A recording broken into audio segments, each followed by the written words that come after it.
Test.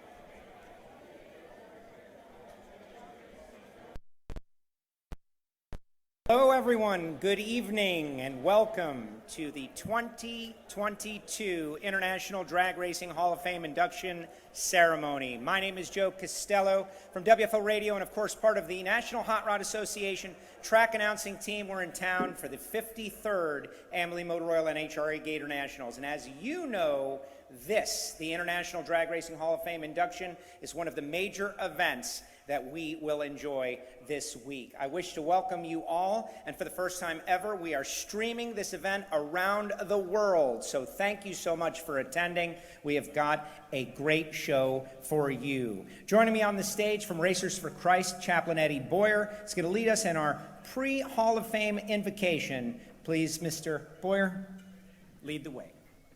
Thank you, Joe. Would you all join me in a prayer, please? Dear Heavenly Father, we just thank you for the opportunity to be here, to be able to honor these inductees this year from around the world, to be able to come out here and we get to celebrate with them today. We thank you for the food that you provided for us. We thank you for this country that we live in and for the many freedoms that we have. And God, we want to pray for those around the world that are out there fighting for their freedoms right now. We just want to pray that you would be with them. Just watch over us, keep us safe, and help us to have a great time out here and also to have a great weekend of racing out here at the Gator Nationals. It's in Jesus' name I pray. Amen. Thank you, Ed. And now before we get started, a couple of points of importance that I think are something we should recognize. First of all, to our host, Big Daddy Don Garlits, drag racing innovator. Someone who recognized the importance of safety, someone who recognized the importance of preserving our history, and someone who recognized the importance of honoring those who gave so much to our sport. Ladies and gentlemen, Don Garlits.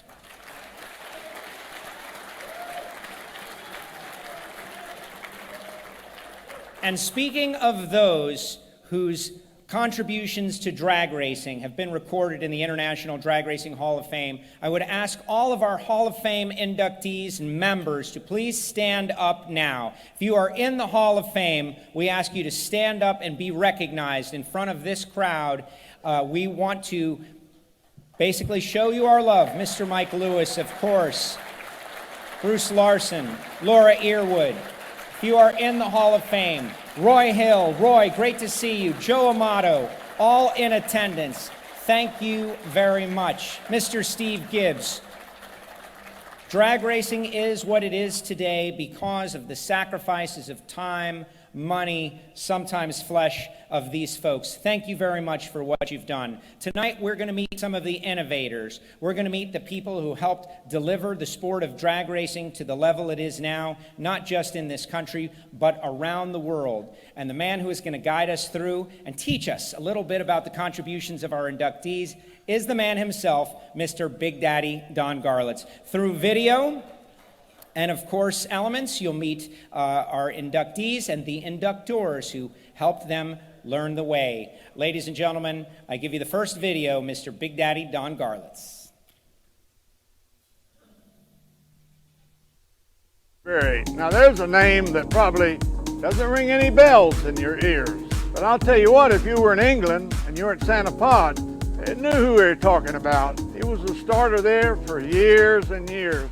He did so much for the pioneering of drag racing in England. And we are the International Drag Racing Hall of Fame, so it's very fitting that we put Stu Bradbury in there. This is an English champion. This is a gasser car from back in the day. And Stu Bradbury must have started this car hundreds of times at Santa Pod. And an interesting side note is, Swamp Rat 21, 1976, I went to England, some exhibition runs. And Stu Bradbury is the starter when I set the British land speed record at 232 miles an hour. Welcome Stu Bradbury into the International Drag Racing Hall of Fame. Now to induct Stu Bradbury, coming to the stage all the way in from the United Kingdom, Mr. Robin Jackson, and of course, Ron Hope. Robin, join us on stage.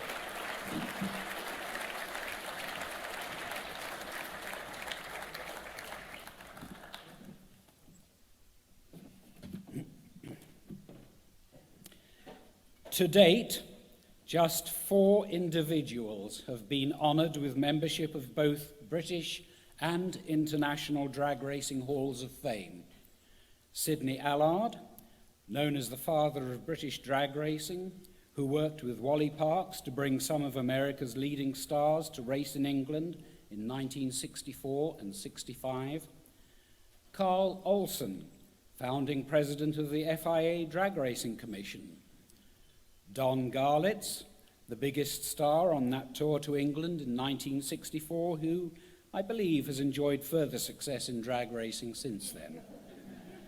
Dennis Priddle, British top fuel and funny car pioneer of the 1970s and 80s. Now, there is a 5th.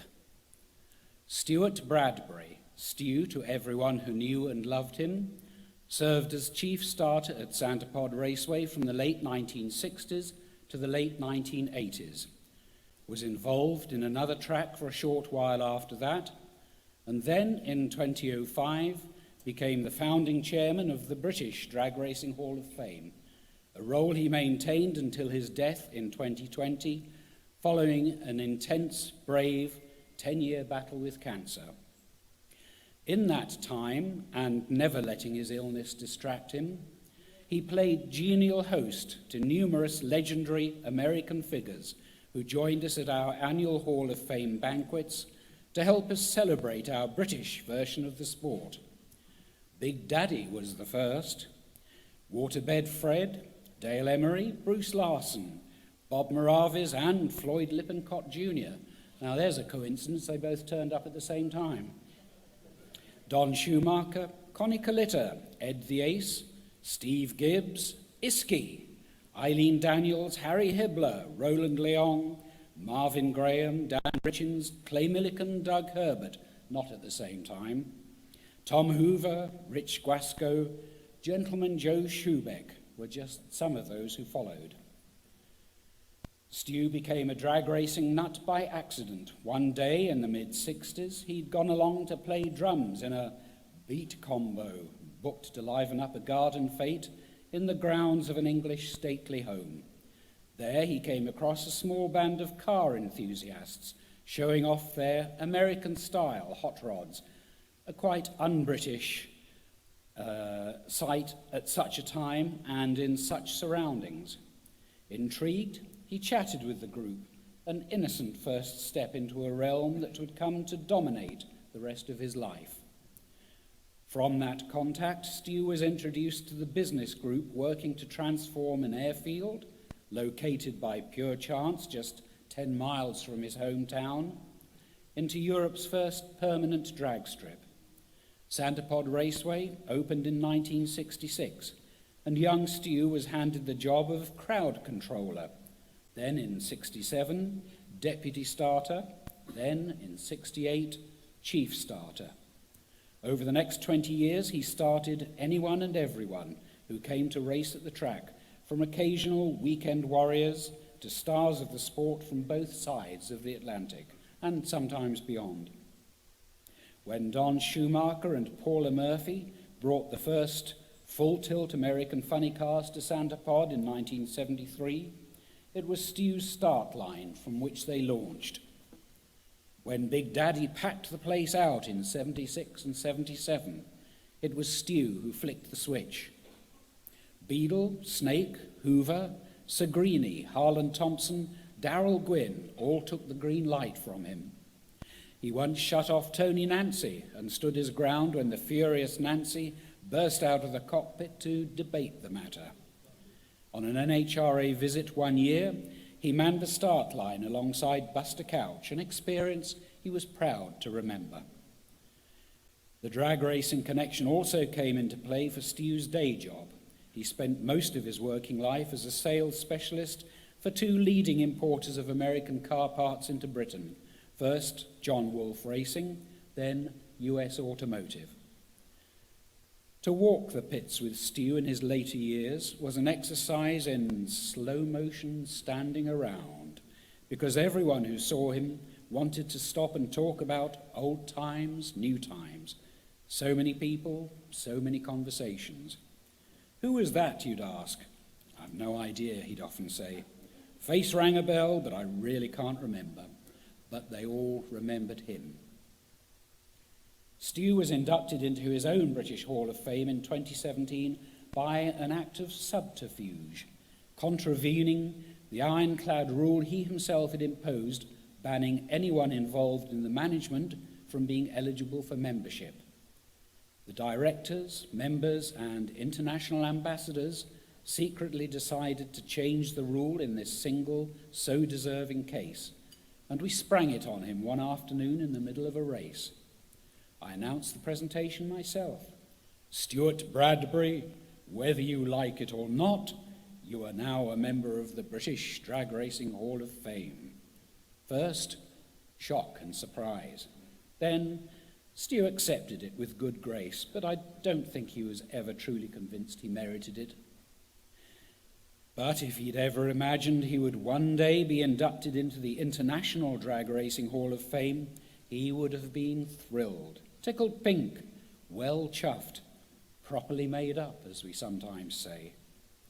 It's so sad that Stew can't be here to partake of the moment himself, but if he's looking down now, he'll be pleased to see his wife, Bev, daughter Jenna, and Jenna's fiancé, James, make their way up to the stage to accept his membership.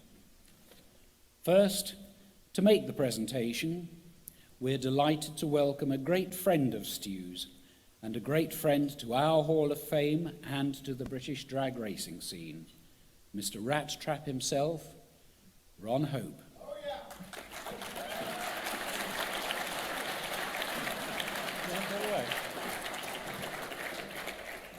Thank you.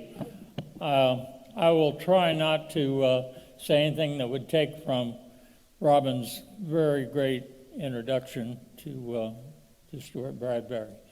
Stewart I first met in 2002 while he was at US Automotive. He had left Sanapod by that time and was working there in US Automotive. US Automotive is a supplier of American parts for vintage cars.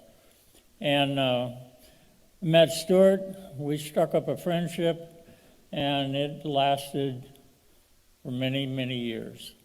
He was a great historian, if you will, on the British drag racing scene, and did a fantastic job of bringing together the British Drag Racing Hall of Fame.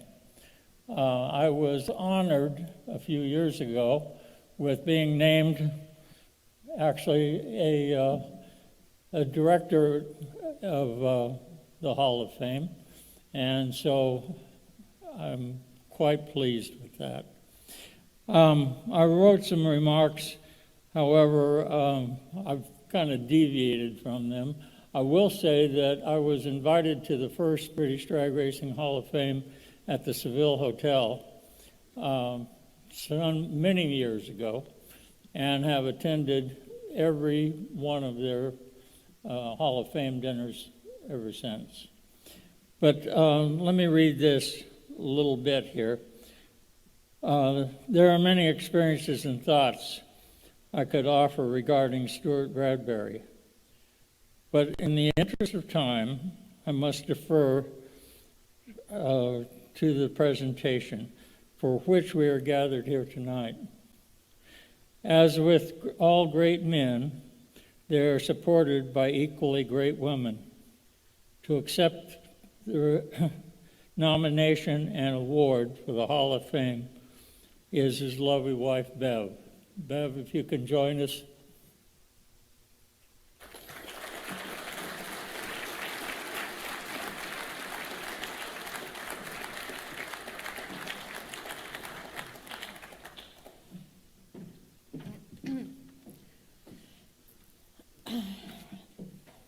Well, good evening all. Well, to say we are overwhelmed to be here to accept this amazing award for Stu is an understatement. We were completely bowled over when informed by yours truly, Big Daddy, that Stu was going to be inducted into your Hall of Fame, an incredible accolade, and thank you so, so much. We are just so very sad that he is not here to accept it. He would have been so very proud and honoured. Stu forged a great relationship between our Hall of Fame and your Hall of Fame when inducting you, Big Daddy, into ours in 2014. And we have very fond memories of your trips to us in the UK to attend our induction gala in 2014, and also when you came over for Goodwood in 2015. Stu, Jenna and I also had the pleasure of coming over to Florida in March 2015 to attend your gala presentations and to go to the Gator Nationals, an amazing trip and great memories. I really don't know what else to say in fear of my emotions running away with me, but again, thank you from the bottom of our hearts, and also from all his family, friends and associates in the UK. Thank you.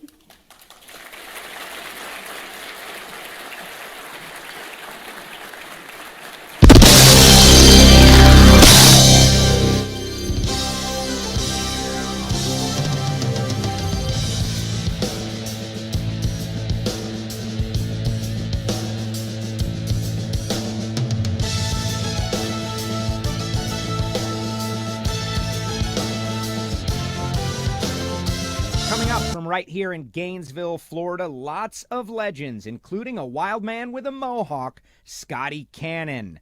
But first, big thanks to our table sponsors. Those of you out there in the crowd, we appreciate you. Like Summit Racing since 2002. That's 20 years, guys. Even I can do that math. Thank you, Summit. We appreciate you. And Roy Hill's Drag Racing School. Since 2004, 18 years supporting the International Drag Racing Hall of Fame induction ceremony. They are our glass sponsor as well. You're going to love that at the end of the night. Thank you, Summit. Thank you, Roy Hill, a Hall of Famer himself. We appreciate you. And one more table sponsor, of course, the National Hot Rod Association. Thank you, NHRA. The Amalie Motor Oil NHRA Gator Nationals here in town this weekend, a major crown jewel event, and we appreciate you being involved with the International Drag Racing Hall of Fame. We're going to take a quick break, and we'll be back to the Hilton in Gainesville, Florida for the 2022 International Drag Racing Hall of Fame induction ceremony. Mobile Environmental Solutions is the leading provider of mobile paint booths manufactured in the U.S. with its exclusive airflow system and 360 degrees of natural lighting. With a booth size to fit the needs of any industry in just minutes, it's an honor for our booths to be used by the United States Armed Forces, U.S. manufacturing facilities, used car reconditioning centers, and more. Mobile Environmental Solutions, the leading portable mobile paint booth. Topless cheap fun in less than 2 minutes with Top Lift Pros. No other hardtop removal tool on the market is as reliable, simple, or safe to use to remove your Jeep or Bronco 6 Gen hardtop as Top Lift Pros. Single operator, no hassle, and no loss of floor space in your carport or garage. Live outside the box with Top Lift Pros, the ultimate hardtop removal and storage solution. It is a star-studded affair here at the International Drag Racing Hall of Fame induction ceremony. Check it out. We got Jimmy Prock. Jimmy, you have won the first 2 races of the 2022 season. You're out here, Hall of Fame in the family. Tell me about this night. This is an awesome night. You know, to come out here, I grew up around drag racing. I started with my dad when I was 11 years old, and all these people that are here, it's nice to show them respect for, you know, they paved the way for all of us today, and I'm a good friend of Tim Richards. I've raced with Joe Amato, and I just have the utmost respect for all these people that paved the way for us and taught us, and, you know, I learned a lot. You know, being around all these great people helped me get to where I am today. Jimmy, good luck this weekend. Thank you for coming out. Thank you. The International Drag Racing Hall of Fame. It is amazing. And now we're going to kick it back up to the legend, Big Daddy, to find out our next inductee.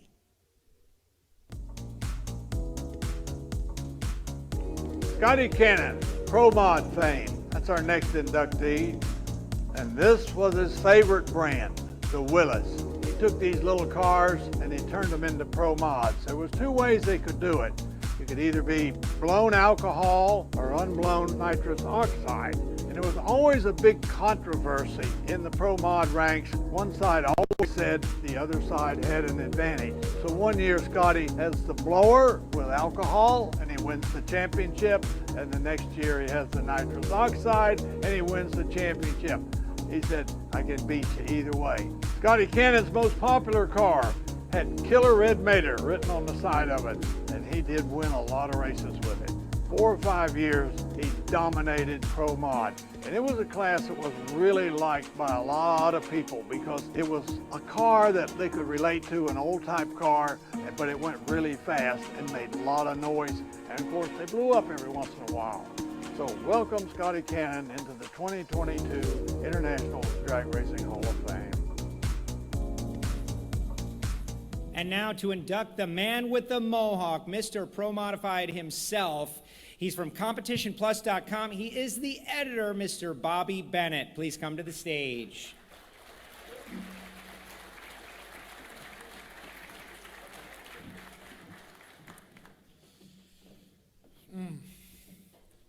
About 10 seconds in, you're going to be wondering, what in the hell have I done getting him to present me?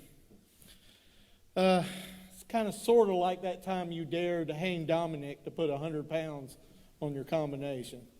How'd that work out for you? Not too good. So let me tell you about the guy who fired me on my birthday. Then had to hire me back because he realized I knew where all the bodies were buried. Because I helped him bury him. Let me tell you about the guy who, as a naive teenager, took the breather off of his stepmom's rusted Ford LTD because his friends had convinced him that the moaning sound it made was pure horsepower. This is a good one. Trust me, I wrote these down over the years because I never knew when I would get a chance to use them. Let me tell you about the guy who went to the drag strip and saw everyone with the word deep on the windows of their race car, and he put it on his race car just because he wanted to fit in. Sort of like John Force with the CB antennas and no CB in his truck. Finally, one of his fellow racers eventually asked him, "Why didn't you deep stage?" To which Scotty replied, "So that's what that means." Once he deep staged, he won 6 consecutive rounds and won his first ever points race. That's pretty good. Let me tell you about the guy who, after winning his first Pro Modified World Championship in 1991 with a nitrous car, called the IHRA Tech Department and specifically asked them, "What is a funny car body?" Then got the official to explain what one is, and then he asked, "Well, what if I cut doors out of it? Would it still be a funny car?" No. What if I cut a hood out of it and a deck lid out of it? Would it still be a funny car? No. Are you stupid? Do you not realize what a funny car body is? Scotty said, "Put it in writing." And one thing about that guy is if he ever asked you to put it in writing, you can rest assured, and one of my friends said that, if he tells you a rooster can lay an egg, you better have a pan ready, because guess who showed up at the next race with an Oldsmobile funny car with the doors, the hood, and deck lid cut out of it, and proceeded to kick the living crap out of all of his competition all season long until they banned his car at the end of the season. This is a look. He's from Greer, South Carolina. Let me introduce you to the guy who threw a Christmas fight and a party broke out. Or was that a Christmas party and a fight broke out? It was so bad that a dude in the band got punched out in the middle of playing Freebird.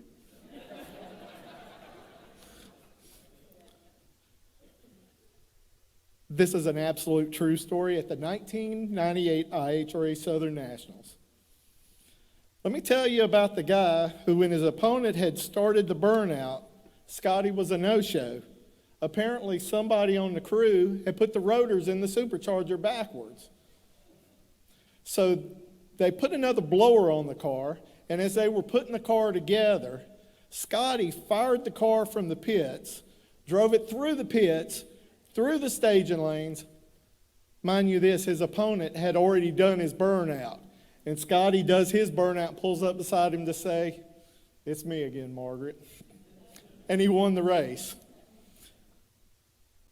And let me introduce you to the guy who, with a little help, single-handedly destroyed a CarQuest hospitality tent chasing a fella to whoop him because he had it coming for a couple of years. The guy did prank him. Thank gosh there was no internet and competitionplus.com back then. But let me also tell you about the guy who had every excuse to fail in life. He was a high school dropout. He had to quit school to go to work at 16 because he was a teenage father who raced and won with 25% of the sponsorship of his competition, who endured years of cheating accusations from fellow racers who raced once, maybe twice a month, while he raced 3 to 4 times a week, doing match races on every podunk track from here to Alabama, who one time set the world record 3 times in a weekend after only being penalized the week before, 50 pounds. Let me tell you about the racer who remained the winningest driver in Pro Modified division a decade after he left the class, and the series failed to field professional drag racing. We've had a few laughs at his expense, and I tried to tell the great people here at the Don Garlits Hall of Fame that Scotty Cannon is a square peg in a round hole kind of fella. I think you're seeing I wasn't BSing you right now. If there ever was a driver that deserved to be enshrined as the first one in his class for this prestigious Hall of Fame, it's that guy, Scotty Cannon. He was a racer to the 1,000th degree, and he might have been bad to the bone through and through, but no one loved the racing fans more than that guy did, and they loved him too. He could be in the middle of a thrash, and he would stop what he was doing and sign an autograph for a child. Kids wanted to grow up and be just like him, right, Stevie Fast? He might not have had enough hair on his head today to kind of rustle up a good mohawk, but he's got every bit of the good heart that earned him a spot on this stage. Ladies and gentlemen, 6-time Pro Modified World Champion and the greatest of all time when it comes to fast door slammer racing, Scotty Cannon.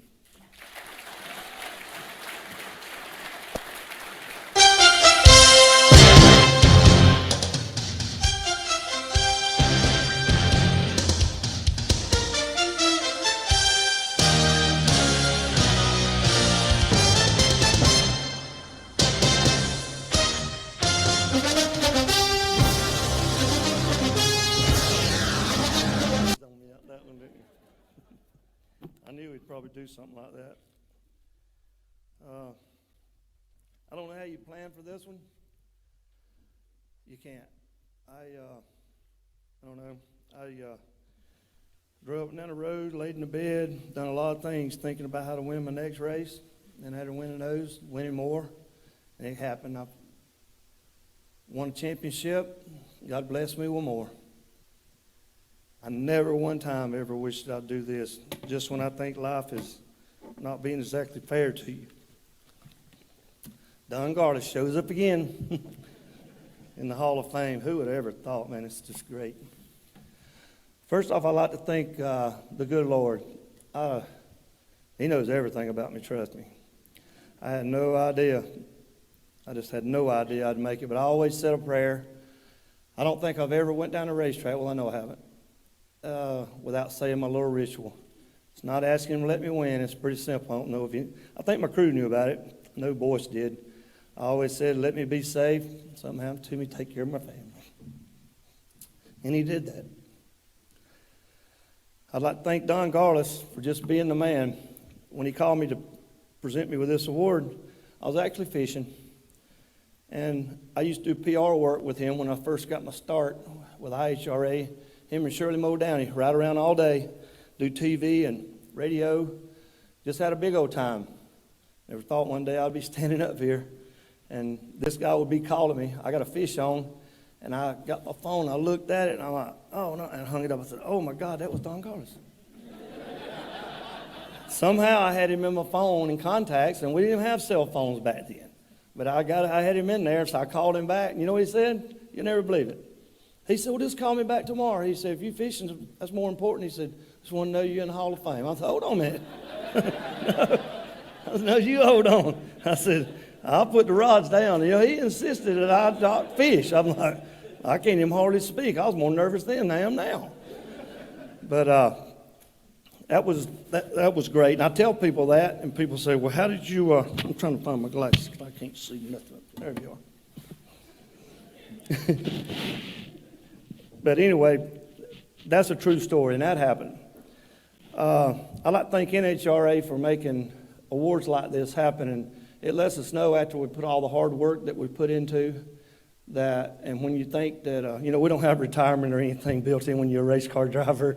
I mean, maybe some Social Security coming, that's about it, and no 401k either. But, when you quit driving and you as a driver, there's not a whole bunch you can do but sit around and play with the grandkids and your children and enjoy life, and you kind of get bored a little bit. And I did all those things, even feeling sorry for myself. But it couldn't be no better like it always was. It's like drag racing waits till you win before you feel what really happens to you. And this is like winning all over again. And I'd like to thank all my sponsors over the years. There's just so many of them, it's just hard to mention them all. I bore y'all all to death. I'd like to thank Eagle Racing Engines and their family for taking me in under their wing when I was just a snotty-nosed kid trying to put an engine together at night. They would actually take my motors home with them and put the things together and make it all happen. So my hat's off to Eagle Racing Engines and their family. They were just like a family to me and still are to this day. I'd like to thank all my fans. If it wasn't for you guys, I couldn't have. And selling all those T-shirts and hats back in the day, before we even had sponsors, I couldn't make it. It's been a rocky road, but it's been the wonderfulest ride you have ever been on. I'd like to thank all my family for backing me and supporting me. They always have. I'd like to thank my wife, Amanda, for standing behind me. My first wife stood behind me a little bit, but she finally got tired and got off the wagon. And my second wife, she's done real good. She's still, she and by the way, me and my first wife still good friends now. It's all great. Cheaper that way.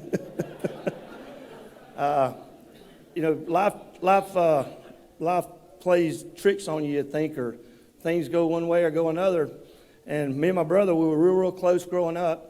And you grow apart. He raised a family. I raised a family. We live in kind of the same hometown, real close. You go months, sometime years. You don't talk a whole bunch. You say, hey, love you, bye. And to help fill the void I work on his race car now. I actually crew chief it, if you call it that. If I tell him something, he don't know if it's right or wrong, so I'm always right. That's perfect. I'd like to thank my brother Doug. He means a lot to me. Trust me.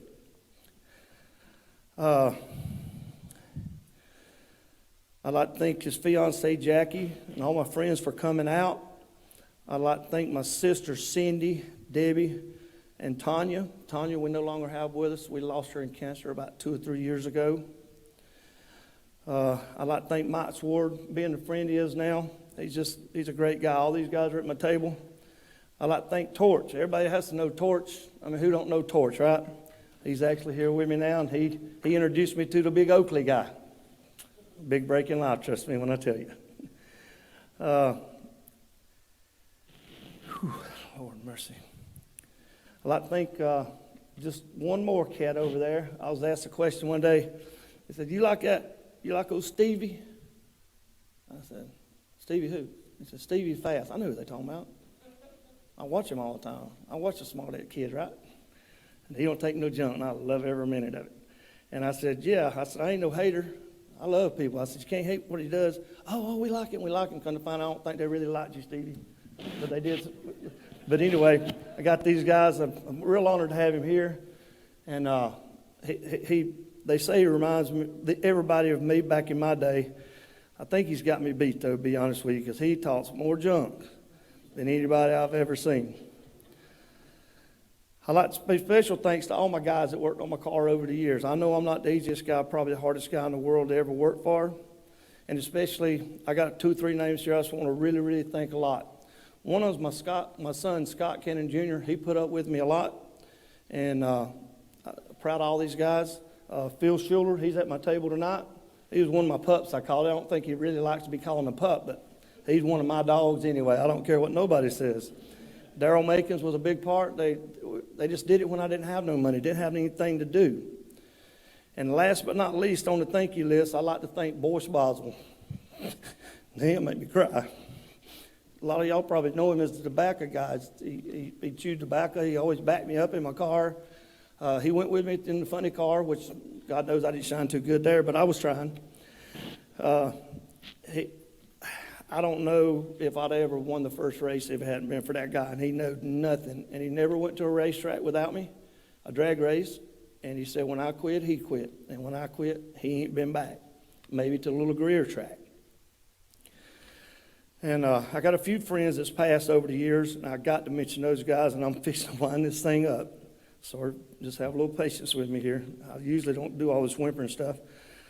But Bubba Rogers was a real good friend of mine. I lost him a couple years ago. Damien, 5'0", he used to drive the rig for Barry Grant that drove the Pro Stock car. I think he actually married his wife, too. And I'd like to thank Bill Barrett. Some of the tuners probably know him. I don't know if anybody else knows him, but he's the one come up to me years ago and said, you need a blower in that car. And I said, I don't even know how to start it.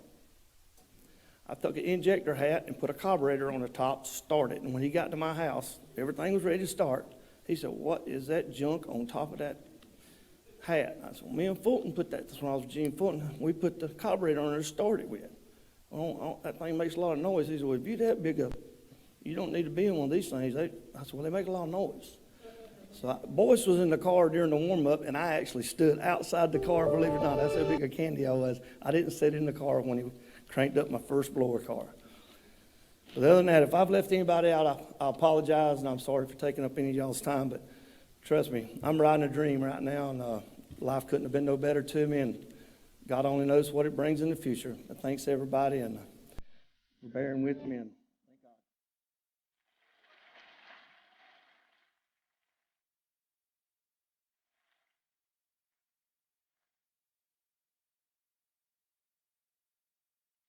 Coming up here at the 2022 International Drag Racing Hall of Fame induction ceremony, Jack Ewell and many more. But first, big thanks to first-year cable sponsor, Wins. Welcome to Wins. So many years on the side of so many legendary drag racing cars. It's only fitting that you be here supporting a table at Big Daddy's International Drag Racing Hall of Fame induction ceremony. And of course, Pat and Jerry Baldus, been around since 1993. You guys are the backbone of this ceremony. Thank you so much. 29 years. We appreciate you. Thank you for your support. We'll be back with more from the Hilton in Gainesville, Florida at the 2022 International Drag Racing Hall of Fame induction ceremony.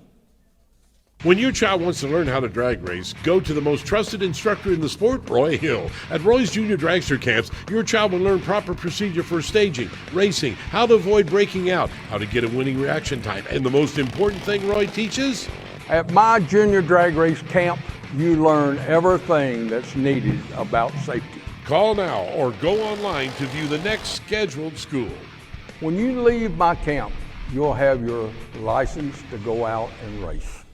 Since 1989, Rod End Supply has provided superior products, keeping you in front of your field and performing at maximum potential. At Rod End Supply, we have the unique opportunity to be involved with auto racing, performance industries, and farm equipment. So whether it's a go-kart, micro, mini sprint, midget, modified late model sprint, or a tractor, Rod End Supply has the assortment of rod ends, radius rods, and specialty products for you. Rod End Supply. We don't just sell them, we race them. We're going to keep on moving here, folks. Great job by Scotty Cannon. Couple of things. Thanks to Roy Hill for being the Scotch Glass sponsor once again. Everybody, after this is all over, you'll go next door to the Hawthorne Room and exchange your ticket for a very nice International Drag Racing Hall of Fame Scotch Glass where you can put anything you want in it. Actually, that's what I do. That happens next door. Also, we've got great t-shirts that are available as well to commemorate this evening. It is going to be great. Again, after it's all over, outside the door, to the right, the Hawthorne Room, and you'll be great. Also, big round of applause for our trophy and ring presenter, Mr. Rick Green from Summit. Rick, thank you very much. Drag Race Central is Rick's website, and if anybody who has ever tried to get instant results, this guy is in the tower, punching a keyboard, making it all happen. Rick, on behalf of Summit, is presenting all of our trophies and rings this evening. All right, it's time to go back to Mr. Big Daddy Don Garlits to find out our next Hall of Fame inductee. Our next inductee is Jack Ewell. I met Jack in 1958. They came back from California with the 3 fastest cars they could line up in California to race me at Houston, Texas with Swamp Rat 1. Jack was driving a car just like this, Hemi engine, injected, 100% nitro, and he was the fastest of the California cars that day. I won the race, but Jack was a formidable competitor. But Jack goes back a lot before then. In 1949, when they opened Santa Ana, and I'll tell you, drag racing was crude in those days. Guys like Dick Kraft were there with just the bodies off of roadsters, and they called them dragsters. And Jack was a competitor in those days, 1949, and he was a competitor all the way into the 80s, and he drove a lot of cars. And what a lot of people don't know, for a short period of time, about 5 years, every time I would go to California, Jack would help me and would be crew chief for me. This is an unusual situation. A guy that was a fierce competitor in the early days becomes your friend and helps you win races. They called him the Silver Fox. He was so cool. Everybody liked him. He's gone now, and we all miss him, but we welcome him into the International Drag Racing Hall of Fame. Jack Ewell, a true pioneer. And your host, Mr. Big Daddy Don Garlits. Thank you very much. Jack Ewell was one of the true pioneers of drag racing, and to put it in the proper perspective, he was at the Dry Lakes setting his first record, 105 miles an hour in 1949, and I was just a 17-year-old kid looking for my first car that I would own, and that's how far ahead he was. 1961, at age 33, he became the first outside employee to work for Mickey Thompson, and this was a great job. He worked in the sales, and he moved up to become the sales manager of Mickey Thompson. And by doing that, he became really involved in the building of cars and engines. He got associated with lots of different kinds of parts and combinations, and he really learned a lot. But I remember him when I was just a youngster with my first dragster, and the Drag News was the paper that had all the California stories in it. It was always Jack Ewell at the wheel of one of his fuel dragsters, and they did bring that car back to Texas in 1958. I remember it was a pretty car, had a full aluminum body on it covering the engine and injectors, running 100% nitro, and he was the fastest of the 3 cars that they brought from California in June of 1958. And he was a very intense driver. I mean, he was really one of those kind of guys. When he got in the car, that's all he saw was the car, and that was what made him really good. He started his racing in 1950. He was the first dragster drivers in drag racing to race at Santa Ana when it opened in 1950. And he did win the first Top Eliminator trophy with a fuel-powered flathead engine in a passenger car type body, but he won the Top Eliminator, the first Top Eliminator at Santa Ana. That's really saying something, because that's one of That's really the big drag strip, the first drag strip in the country. He also installed, he had an Arden Merc. A lot of people don't even know what an Arden is, but that's an overhead valve conversion kit for a flathead Ford. It turns a flathead Ford from a 100-horse engine into about 175 horse. And Jack had one of his own personal engines, and they installed that in the Bean Bandit car, and he became one of the first members of the 140-mile-an-hour club in the quarter mile. And that all took place in California.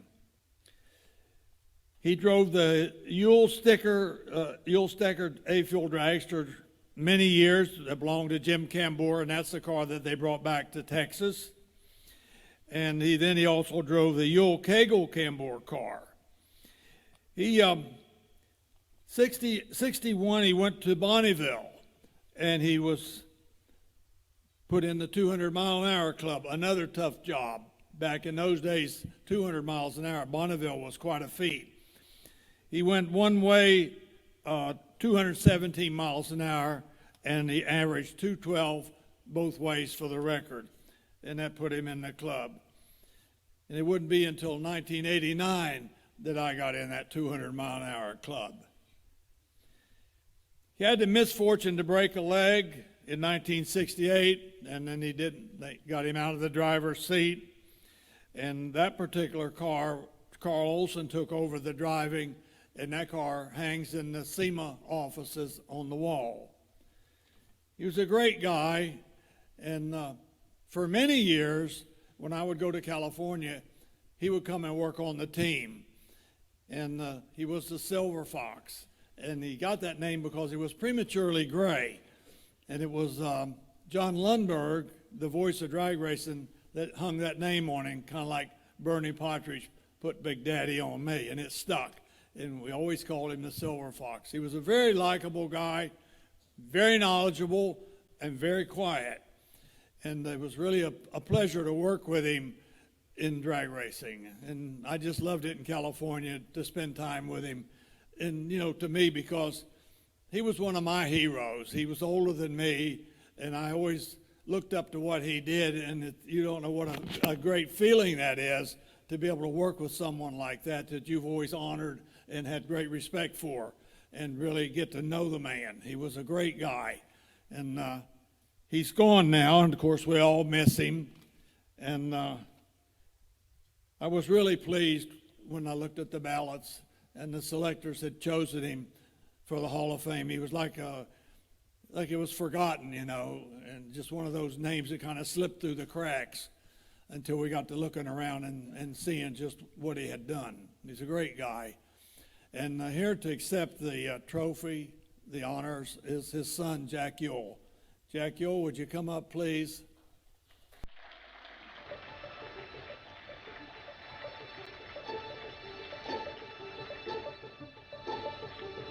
While he's coming up, I'd just like to say he also was very, very interested in safety. And he was always at the forefront of innovations for safety in drag racing to keep people from getting hurt in these dragsters. Because back in those days, they were a little bit more dangerous than they are today. And here is his son, a wonderful young man.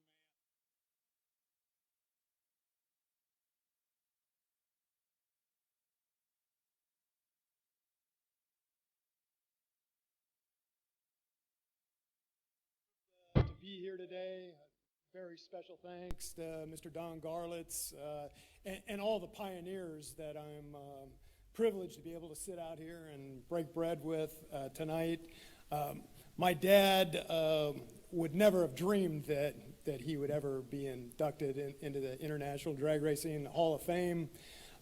He did it just for the love of the sport, and like Mr. Garlits said, back in those days, I'm not sure that I would ride in one of those cars going 10 miles an hour, let alone what they were doing. Safety was a whole lot different in those days, and he'd be amazed to see what the sport's turned into today and the technology and the way things have evolved. So again, thank you very much, Mr. Garlits. Appreciate it.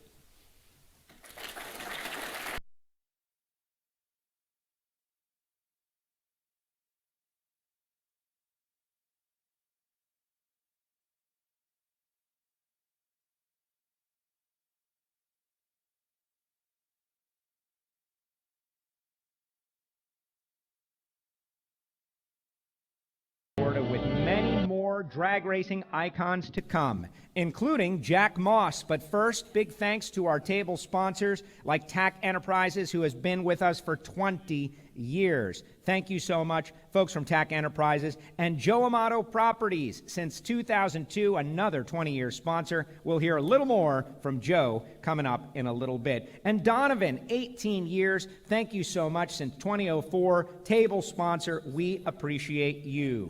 The 2022 International Drag Racing Hall of Fame Induction Ceremony rolls on. More to come. Stick around.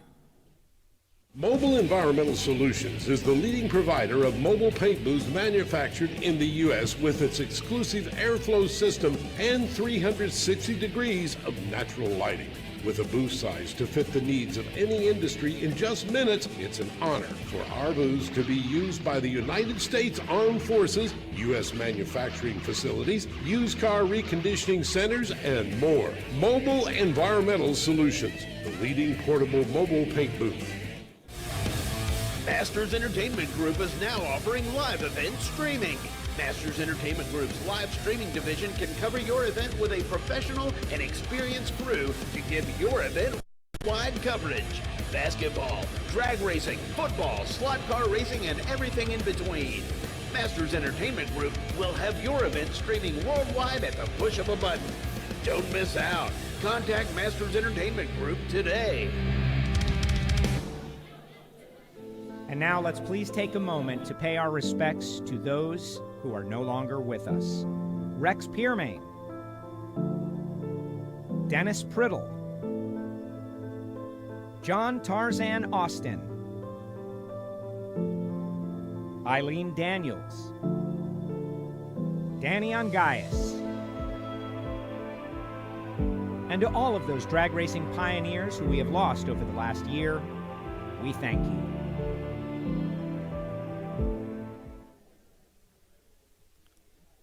Back out here in the crowd with another legend, Shirley Muldowney. Shirley, so great to see you once again, to see all these inductees. You, of course, inducted yourself. It's got to be very special. How's your night so far? I'm loving this. It's great. I see a lot of people that I haven't seen in a while, and I wouldn't have missed it for the world.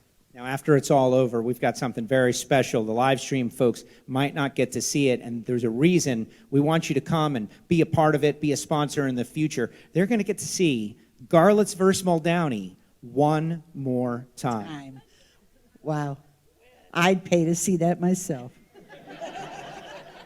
Are you going to take him down?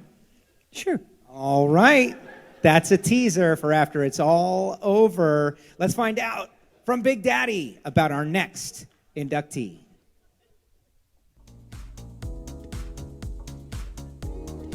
Our next inductee is Jack Moss. Now that is truly a name out of the past. I remember Jack Moss, read about him in Hot Rod magazine. When I was just a kid, I used to follow everything he did because he really liked these little Dodge Hemis, these little 241 cubic inch Hemis. That was his engine of choice. He always run gasoline, so when NHRA banned nitromethane, it was perfect. He was the gayest guy and he stayed with the NHRA. I only actually saw him race one time in my whole career, and that was real early, 1958, Wichita Falls, Texas. And he was there with his gayest dragster, and I was there with my fuel dragster, and I actually got to meet him and talk to him. It was a real thrill because he was an older man. He actually fought in World War II. Anyway, he is well deserving. He's one of the pioneers of our sport. He's one of the few guys that got regular pictures in Hot Rod magazine for winning different events in Texas. And it is an honor to have Jack Moss in the International Drag Racing Hall of Fame for 2022.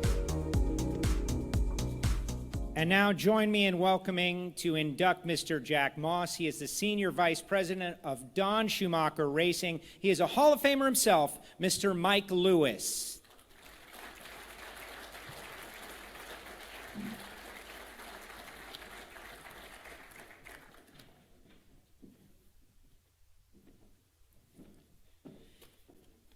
This is a humbling induction. It's an induction that's appropriate for the International Drag Racing Hall of Fame, but would be just as appropriate in the halls of Congress. Jack Moss of Amarillo, Texas, was born in 1923. At age 17, he joined the Texas National Guard, not knowing that within a year, Pearl Harbor would be attacked and he would go to active status and be transferred to the Pacific. He was part of the Texas Battalion of National Guard, and they were surrounded and captured by the Japanese. He spent 42 months serving in what became the Texas Death Battalion. 57% of the Texas Battalion didn't survive captivity. Jack did. And he brought home a spirit and a commitment to live life to the fullest. He learned about servicing equipment in the military and put that trade to work. He opened Jack Moss Automotive in Amarillo, and he didn't know much about racing, but when he started, he would tune customer cars, and then found out that some of these customers were going to Texas Speedway in Amarillo and winning trophies. So he built his own race cars, first at Bonneville, and then sprint cars, midgets, dirt modifieds. He really enjoyed racing. And as Don mentioned, he started building dragsters. His first had a blown Chevy engine, several with Hemi engines, and then the one that's the most unique had two upright side-by-side blown Chevys. And he took that one to the Nationals in Kansas and was runner-up in his class to Calvin Rice.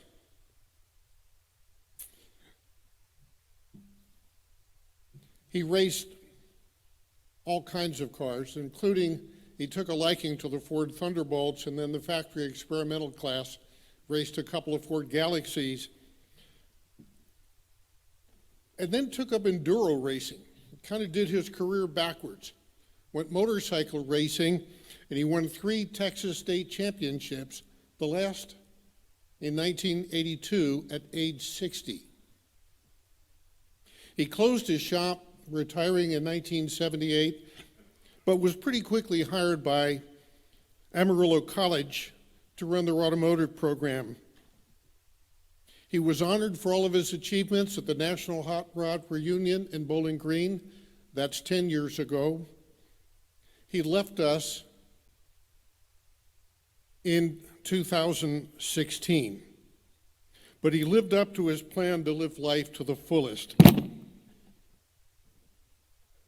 Sorry, Joe. It's indeed an honor to induct a great American, Jack Donald Moss, to the International Drag Racing Hall of Fame.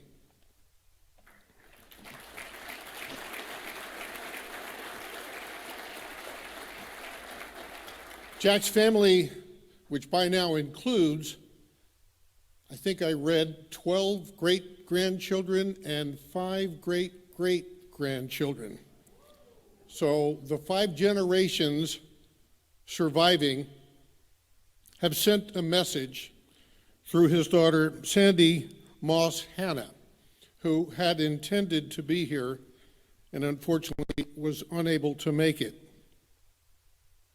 She writes, "Members of the International Drag Racing Hall of Fame, it is my sincere honor to accept induction into the Hall of Fame for my deceased father, Jack Donald Moss.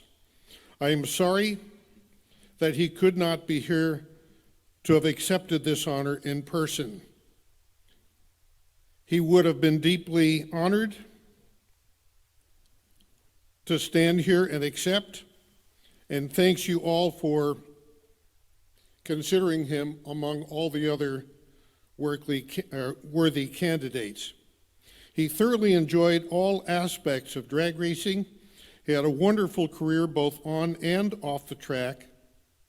Many thanks go to the friends and partners along the way, and this award goes to all of them. Once again, thank you for bestowing this high honor to my dad.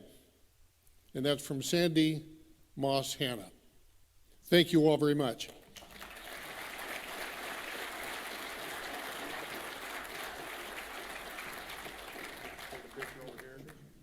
We've got more to come from the International Drag Racing Hall of Fame ceremony. Tim Richards will be inducted by someone who benefited greatly from his talents. Stick around, but first, more table sponsors. Thank you to Rockingham Dragway.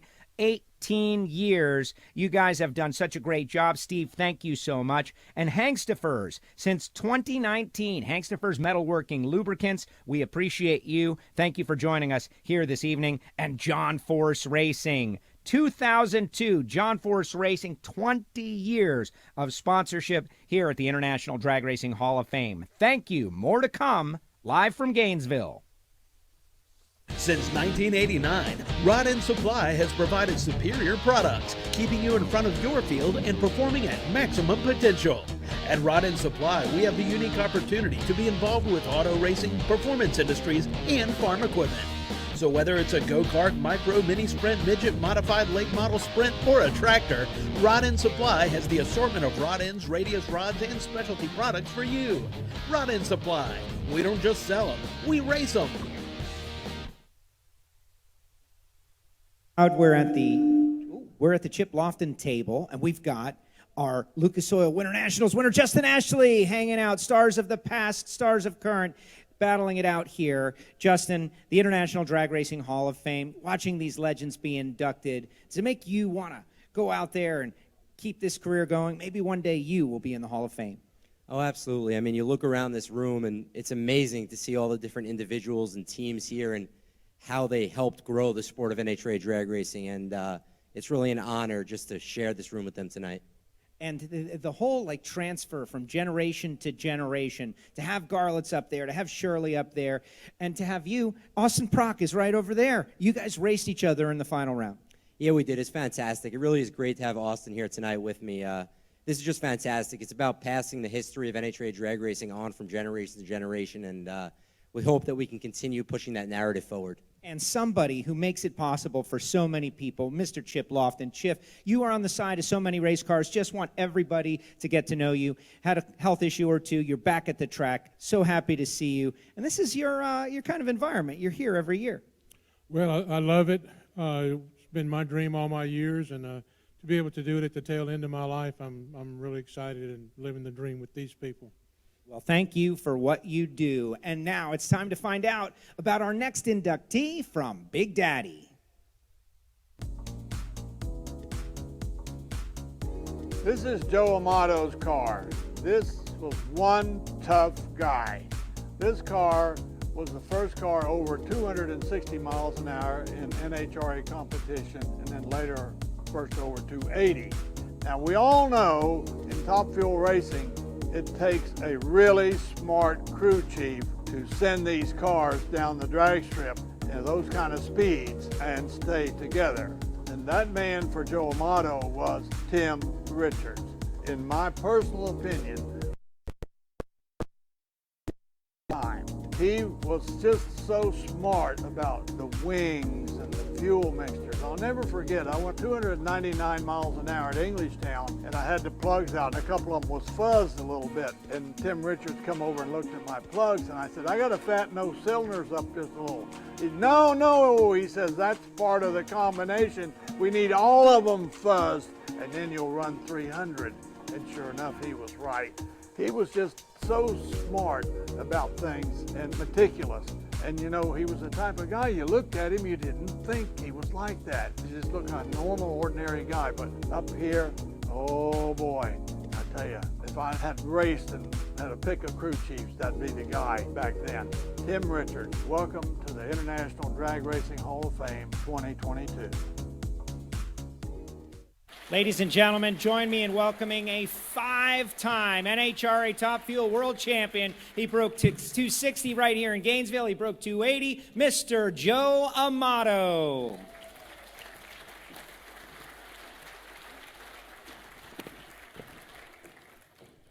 Good evening. First, I'd like to thank Don Garlits for providing this venue for everybody to be honored.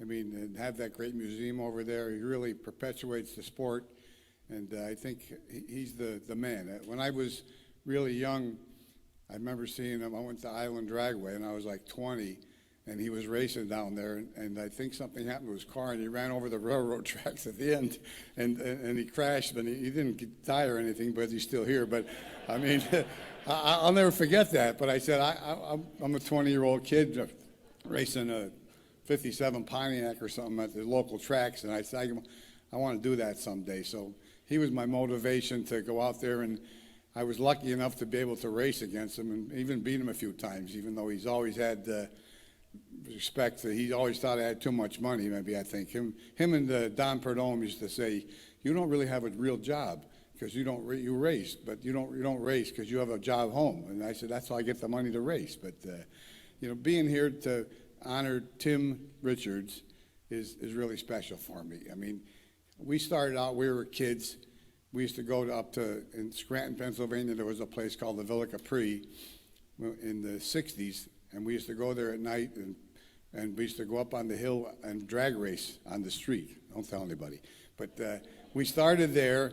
I mean, guys used to tow cars in, like a 40 Chevy with a Buick in, a Henry J with a blown Hemi in it. I mean, tow them in on trailers, and we'd go up there and race on the track. There was a quarter mile, and we had spotters on both ends so the cops didn't come around.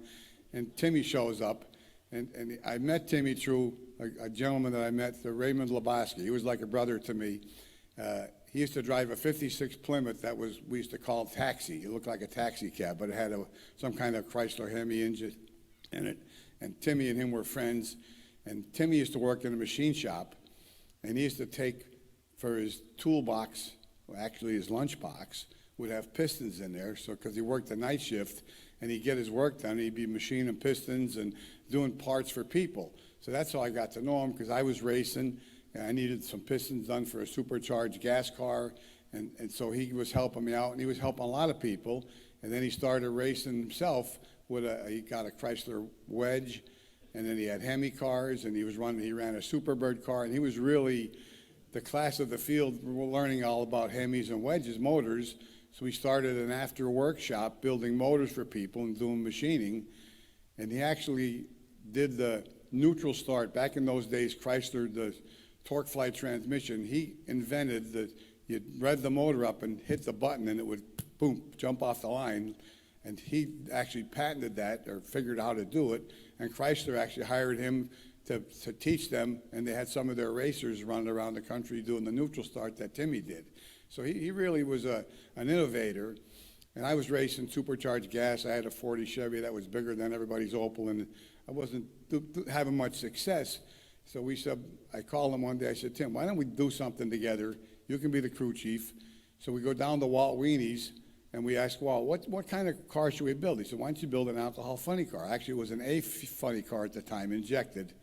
And he said, you can go match race and go on the circuit, and you can make some money match racing during the week, and you can run some points meets and stuff like that. So we decided to build a funny car, and we got it out. And the very first race we go to get my license in Reading at Maple Grove, we have the car, and we warm it up. We go up the starting line. We go to start the car, and the neutral on the hydraulic, the clutch wasn't set right. I had it on the stop, but somehow we didn't have it adjusted right. The car starts, the car jumps, and I run over Tim Richards. Now, so first start in the car, and Lex Dudas, who was to be the announcer then, he said, where's this kid going? He said, he's nothing worth the hill of beans. So if Timmy goes to the hospital, he gets his stitches in his chin, and comes back. I said, Tim, I'm sorry. Well, it wasn't your fault. It was the clutch stop. So we go out the next day, and we did get a license. And so after that happened, when we won our first world championship, I used to always tell Lex, not bad. God bless Lex. Lex was a good guy. He was around there all our sport, and we grew up with him. And Maple Grove was one of our home tracks, and the other was Englishtown. But we used to go down to Englishtown on Wednesday night and run match races, and they'd be having with Smoker Smith's circuit, and they'd run the quick two, come back. You'd make 2 rounds, and the fast two come back for extra money. they'd be blowing up on the starting line, Benny the Bomb. I mean, it was a crazy time in those days. And we used to race down south in the 8-mile tracks, on these outlaw tracks that you're thinking, what are you, crazy? The people are standing on the sidelines. There's no guardrails. You know, I remember there was a guy named Leroy Worley. They blew the body off the car in the run before that, and they put it back on. They had it super taped, the whole body on the car down, no escape hatches in them days, and we're out racing Leroy Worley. So we're on this little crazy track, and we got close together, and we kind of touched because the track was only 5 feet wide. And we get to the end, and I beat him. And he said he was mad at me because I beat him. I said, well, you know, that's racing, you know. And so we had some great experiences. We used to ride around the country doing the match racing, and I used to have a full-time job. So I always went back to work, and Tim took care of the car. We had a little shop in the bottom. Raymond Lebowski actually built my first garage for me when he first started working. He used to work in a meat cooler, and he started doing construction on the side. He ended up building all my stores and my warehouse and my house and everything. But the first thing, he put an engine beam in the garage. I went down and looked, I said, but it didn't go all the way across on the cinder block. It was about that much on the cinder block. And I said, and he said, well, that beam was really cheap price, so it'll work, don't worry about it. but I mean, I'm thinking it's going to put an engine on and it's going to fall down. But for Ray and Timmy and myself, we used to ride around the country in our dually pickup truck with the sleeper, and we always got back to go to work because all of us had real jobs. And we'd be playing liar's poker riding around the country, going to the tour, and we'd take turns driving, and who would play liar's poker. Then we'd wear them dollar bills out. We'd stop at a gas station and give me 20 more fresh ones. So they used to accuse me of cheating. I used to go to my auto parts store and get the best ones with the most dollars on it. I don't know if anybody knows what liar's poker is, but you count, I have 3 threes or 4 threes.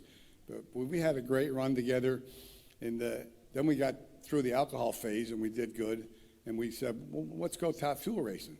So that was 82. So go back to Walt Weenie's, and we said we want to build a top fuel car. So we built our first top fuel car, and Timmy took the top fuel like he did alcohol. You know, and you back up a little bit, when we were racing alcohol, he was really a big factor in other people's career. That's one thing about him. He was very helpful to other people. I mean, Bill Walsh, when I got out of alcohol, Bill Walsh just got into alcohol, and he won a couple of championships through Tim's guidance. Frank Manzo was another guy that Tim Richards helped. He used to, when I was racing a funny car, he was racing funny car, and Timmy used to come over all the time, and Timmy helped him. So and then Manzo got really smart, and he's still smart now, helping a lot of people all around the country. He's retired, but he's the winningest alcohol funny car guy, and I think really that Timmy Richards helped him be where he is today. Another guy that we became friends with was Bruce Larson. He started hanging around, because I used to sell the Century Tax and Gauges, his line of product that he was sponsored by through my Keystone Automotive, and we became friends with Bruce and his crew chief, Maynard Inkst, and Timmy helped him. And we actually won a couple races together, doubled down, and he helped Bruce with Maynard's assistance on the car. He won a championship too. So he's been instrumental in doing a lot of things for a lot of people. And he won me 4.5 championships. So you can't say enough about someone who was so smart. I always called him the general because he's so organized. I was teasing him tonight about the yellow tablets. He used to have these big yellow tablets, and we'd start the winter time when we'd get the crew guys, and he'd write down a whole 1 or 2 pages, here's your job, and he'd teach the guy his job. He did that every crew member, and they had instructions kit of what to do. And he still, to this day, he said he still has yellow tablets and writes things down, but you just, you get the habits and you learn people. And he always used to be hard on me as a driver, even though I was paying the bill with the sponsor, because he put the pressure on me, but he made me a better driver. And I know he's done that with the other people that he's been around. And he just makes you step up and do what you have to do. And that was how I was able to be successful. And, you know, just like everybody knows, you only surround yourself with good people, and they make you look good. So I'm always looking to get people smarter than me, and I put them in charge. My favorite saying in life is, when I leave people, you're in charge. Because then they have to go and do it, and you come back and try and hold them accountable. That's one thing with people. If you check on them and make them accountable, they will definitely perform a lot better. But it's so nice to see some of the youth and what NHRA is doing with the so the team separations, some of the super teams are gone away a little, and we're getting a variety of young people like Justin. He was speaking before. He's a fine young man. He won a race this year. Mr. Prock over there, his son in Austin, is like, them are the kids that are the future of this sport. So I hope NHRA promotes them to make them Don Garlits of the future, and that'll help the sport perpetuate itself. But Tim wants to come up. I know he's got a big speech ready, and he said, "Don't talk too long. Save me some time." But you know, Tim's quite a guy, and I guess one mistake I made in life is when we separated, and probably if we had stayed together longer, we might have both won more. But he went on to help Bernstein win, and Connie, and he was the first guy with a funny car to go on the fours with Chuck Etchell. So he's done a lot of stuff in motorsports, and he's definitely the right person to be in this class. Thank you.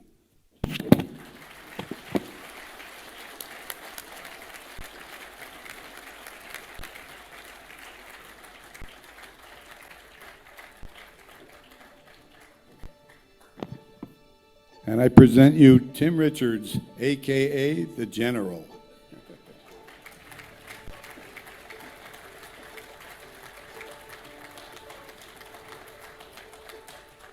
Okay. Let's see if I can live up to some of that stuff you've been hearing here. I don't know. I'm not sure. And Joe took so much time, I may have to get down to like 2 minutes from now. There's a lot of people that meant a lot to how we were able to, run pretty good most of the time. And I've always felt like they need the credit, and somebody has to say it, because without them, I wouldn't have learned a thing. When I first got into it, I didn't really know a lot about what I was supposed to do. And later I thought that if this data recorder didn't come around when it did, I would have been 6 years down the road trying to figure out what everybody knew before me. I wouldn't have known. The data recorder definitely made you learn a lot quicker. It made the sport safer, but it allowed me to learn much quicker than I normally would have. I would like to say some of the people that really I learned a lot from. They were people that built cars for us and the whole 9 yards, but I learned an awful lot from all of them. Like Al Swindle, Chassis, Murph McKinney, Sid Waterman. I don't even know how to start this car when I first got it. I called him and talked to him for quite a while, and he agreed to help us, get going, and he did. And it went on for 25 years after that I used to rely on calling him, and asking him questions about this or that. And he's still a friend today, and I still talk to him quite often. And he was very instrumental in getting us off on the right foot when we got into fuel. Bob Brooks, AFT. Frank Karstensen. The guy was a genius on the clutch. And we learned an awful lot from him, like how this clutch works, disc whir, the whole 9 yards. Eldon Rasmussen. Maybe a lot of people don't know the name. He was an IndyCar driver. He was a fabricator. He was the one that came up with the idea for the back wing and where it should be on the car. And the fact that we could lose a lot of drag and still maintain our downforce by repositioning this wing. And he was the guy that really, it was his deal. We carried it out, we believed in him, and that turned out to be a huge thing for us. Mike Majera, he was our wing guy. We went in the wind tunnel about 3 or 4 times with Joe's car up in Canada. He learned an awful lot. We learned an awful lot about how these two-stage wings were working, and, you know, what was what on the car. Dave Leahy, Electromotion, Ron Armstrong, Raceback. There couldn't have been a nicer person to deal with, and guy that would teach you really all the things you needed to know about what that computer was telling you. Alan Johnson Performance. As far as I was concerned, it was the best thing you could buy, and I still believe in that. Jerry Corman, SSI, that was a big move when they came out. Keith Black, Wes Cerny, in our early days, that was a very, very valuable person that I met, and we always talked about things. That pretty much covers that subject. But I would like to talk about some of the crew people I had, and some of the many good people that were long-timers. Wayne Cannon, 13 years. Jeff Rogers, 10 years. Jimmy Walsh, 9 years. Chris Thornton, 12 years. Mike Damagala, 12 years. Glenn Hazar, 10 years. Tony Snyder, 5 years. Zeke Thompson, 8 years. Tim Jackson, 8 years. Ray Lebowski, he was my best friend for 60 years. He's the guy that Joe and I relied on. Joe, he built all the buildings for Joe. He was the guy that went to the races with me starting in 1963, and he continued on probably till 1975 with us with the Joe's car. But he was a wonderful person. Terry Snyder, he worked at CAPS, and he was a great help when I went over there on the funny car deal, because funny cars I had not been near for quite a while. Nobody had a bigger impact on my life than Joe Amano. It started in 1972 and ended in 1992. We raced in Top Fuel for 10 years. He was the person who paid for my racing education, because there's an awful lot of things you do that really aren't the right thing, and they cost money. But he paid for that education and the long career I had after I was done working for him, and I owe him forever. I mean, my whole career was based on what I learned in the beginning. Chuck Etchells, 10 wins with him, funny cars, you know, just Gainesville, 93 was our first race. It was the first race working with Kim. First time on a funny car, quite a challenge. The budget said to me, you better take care of the parts, because he did it on a real budget that was very tough to do. We worked for him for 6 years total. He was easy to work for and always respectful. To all, and could drive the wheels off the car, but not all the time. Connie Coletta. I've always said that I believe that everybody should have the chance to race with Connie Coletta, even if just a while. It's a guy that just loved drag racing and continues that way. I mean, he just loved the race, and it was fun to race with them. I'd say probably the biggest thrill of my life was being able to win the U.S. Nationals with Connie Coletta driving. He had never won it and raced in it for 25 years. He had never won the race, and we were lucky enough to be there running his car when he did win it. and it was wonderful. Kenny Bernstein, 16 wins in 2.5 seasons of driving the car. 33 wins total as an owner for 8 years. He was a surprisingly, really good person to work for. He supported me, gave me the leeway to do whatever I thought. In other words, I got what I wanted.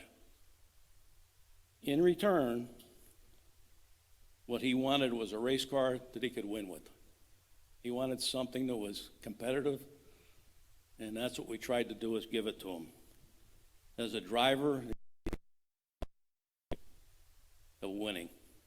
He was that good of a driver when he got up in those years. He was really good.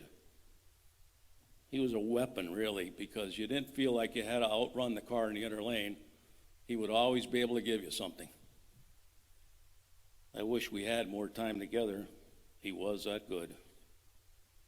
Brandon, he had 17 wins in 5.5 seasons. He started out really good, and we had an accident, and he was out for a while, and Kenny came back and drove the rest of that year. But he still won 17 races. I mean, it was like pretty good. Probably could have won more, but I was starting to run out of gas myself. So it was better that I decide to, like, that's enough and stop, which we did.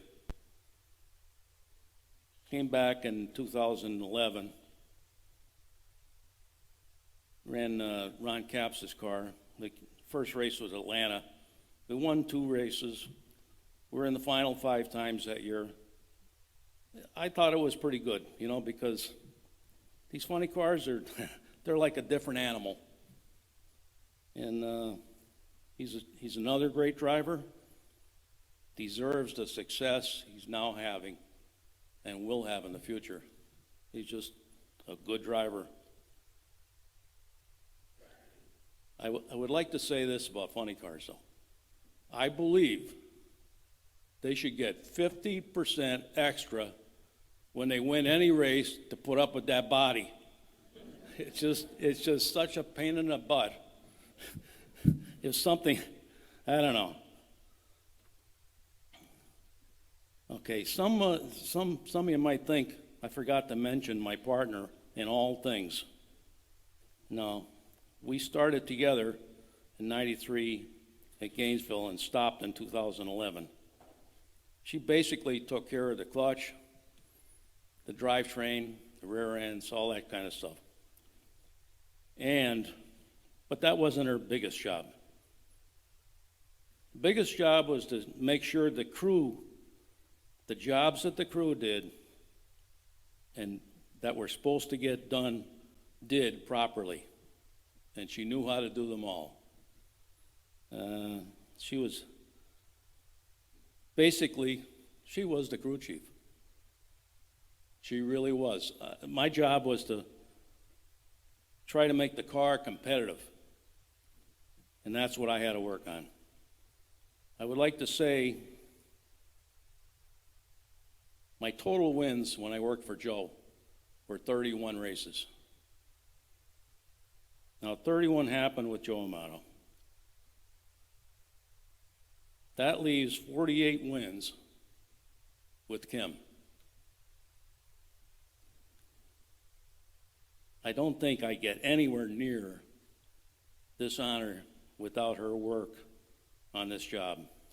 Her dad taught her well.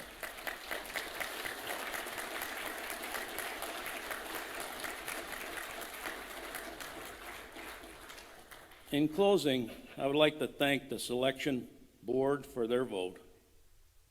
I also want to thank Wally Parks for creating a safe place to drag race for 45 years. It's just hard to believe anybody would pay you to do it. That's what I thought. And Don Garlits for creating the International Hall of Fame. And it is truly my honor to be in it. Thank you.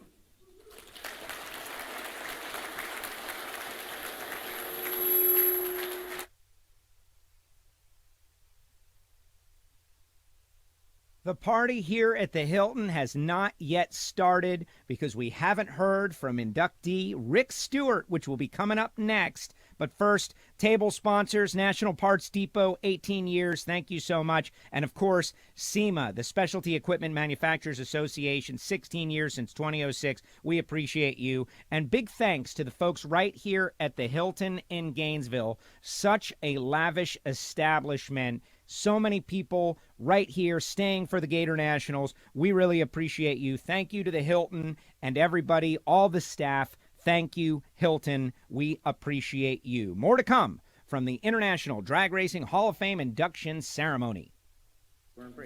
Topless cheap fun in less than 2 minutes with Top Lift Pros. No other hardtop removal tool on the market is as reliable, simple, or safe to use to remove your Jeep or Bronco 6 Gen hardtop as Top Lift Pros. Single operator, no hassle, and no loss of floor space in your carport or garage. Live outside the box with Top Lift Pros, the ultimate hardtop removal and storage solution. Welcome back. I've got a funny story I've got to relate to the crowd. My wife's probably not going to be happy, but this is a funny story. You see this trophy? Well, I have one home in my trophy case in my house in Florida, but it's missing the signs up here. About 5 or 10 years ago, the kids were in school and they had a show and tell. So she's going to take the trophy into school and do a show and tell with our son about Joe Amato, the drag racer. So she's carrying the trophy to school, but she has high heels on. And she's walking down, you have to park the car and walk, and she's walking, and she sticks her high heel into a crack and falls over. Next thing, she's in the bushes, upside down, with my trophy. Now, a friend of ours was there. He offered to carry the trophy in, but she turned him down. So she's with Steve Nichols, I think it was, going to school, and that's Jack's son. But so now I got a trophy like this, but she brings it back home. It doesn't have these on it anymore. I said, what happened to my trophy? She said, no, it's a victory sign. So it's not peace anymore, it's what we won. So my trophy is different than this one. But so she's probably mad at me, but that was a good story. Thank you. Joe, yes, things are starting to go off the rails a little bit, just like we like it. Want to remind everybody, after it's all over, head over to the Hanover Room, and there are T-shirts available as well. You're going to love them. They are amazing. And after this thing is all over, the live broadcast, we're going to do a live auction. We've got Garlits versus Muldowney. Toolbox is amazing, and a wonderful one-of-a-kind piece of artwork that we are going to raffle off, or auction off, after it's all over. And hey, Force. Thank you for showing up. Ladies and gentlemen, John Force in the house as well. Thank you, John. Just got off a plane just now, came straight here. Amazing stuff. Really appreciate it. All right, it is time for our next inductee. Let's hear from Big Daddy.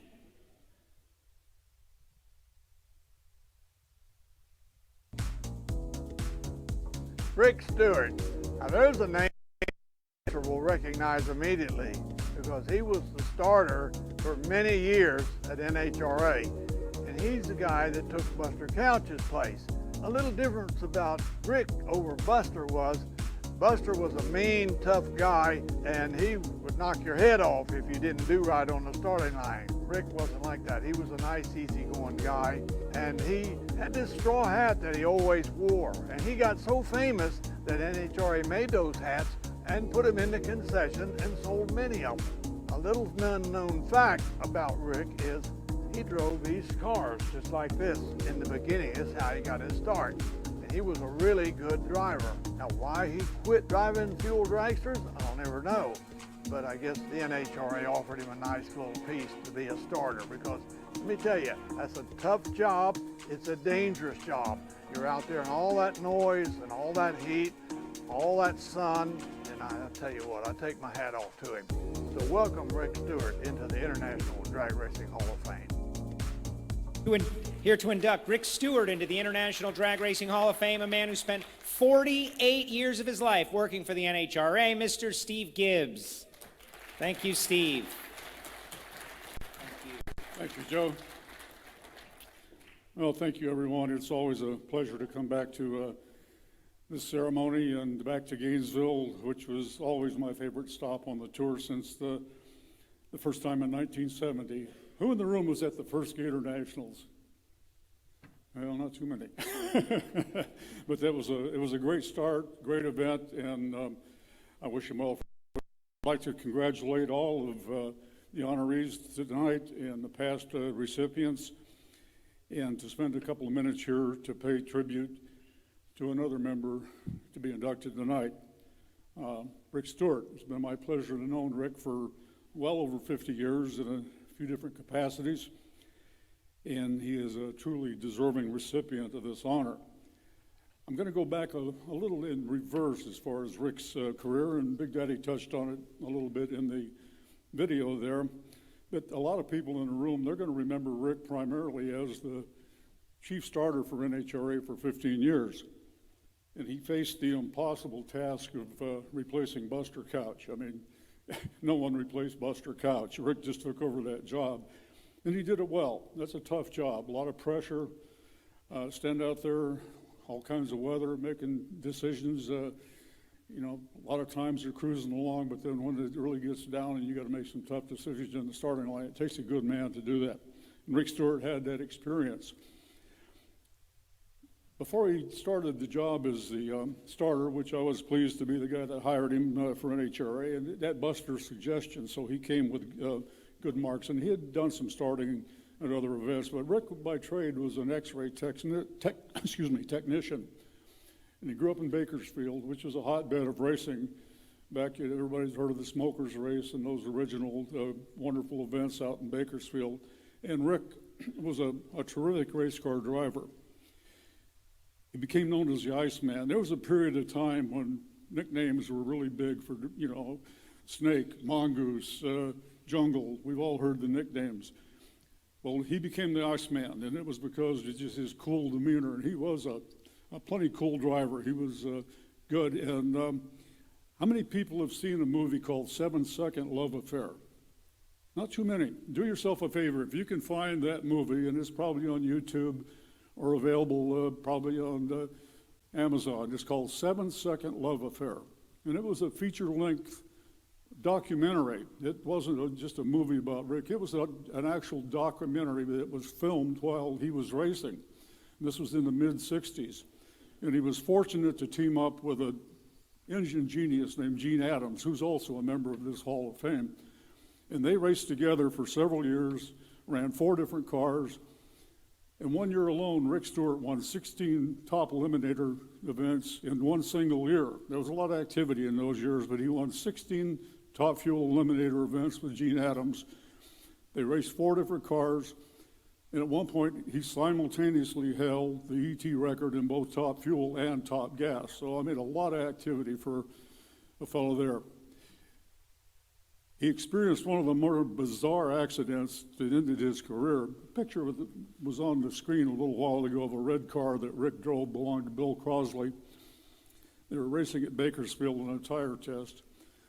The way that car was constructed, and it started to age a little bit, the seat and the parachute and the safety harness were all mounted to the uprights that went below the roll cage. And he had one of these large ring slot parachutes, we call them, very large chute. Well, if that thing opened suddenly, it put a lot of pressure on it. Well, he was making a good run, the parachute opened, the wells broke, and it sucked Rick out of the back of the car at 220 miles an hour. Left him on the middle of the racetrack, and the race car proceeded off to the end of the racetrack. That was the end of his racing career. He spent some time off. He got in track management. He went on to do his job as an X-ray technician. But when Buster retired, Rick was a Stewart. You know, he was the choice. It was a good choice. And he put in 15 years out there on that starting line. And it's unfortunate he couldn't be with us tonight. Rick's retired. He's in Texas. His family has prepared a video for his acceptance. So on behalf of Rick, his family, I'd like to welcome into the International Drag Racing Hall of Fame, Rick Stewart. Hi everyone, this is Ricky Stewart. This is my son Jay Stewart. We're here to accept Rick Stewart, my father's induction award into the Drag Racing Hall of Fame on his behalf. We're sorry we can't be there this evening, but we're all watching the broadcast online as a family with Rick. Rick's doing okay. We're making sure he gets everything he needs. He's as comfortable as possible. The family makes sure that he stays caught up with drag racing current events. And at his request, we record every episode, or what seems to be every episode, of Wheel of Fortune. So he lives a really simple life, but that's okay. We're happy to spend time with him and continue to take care of him and make sure that he's doing okay.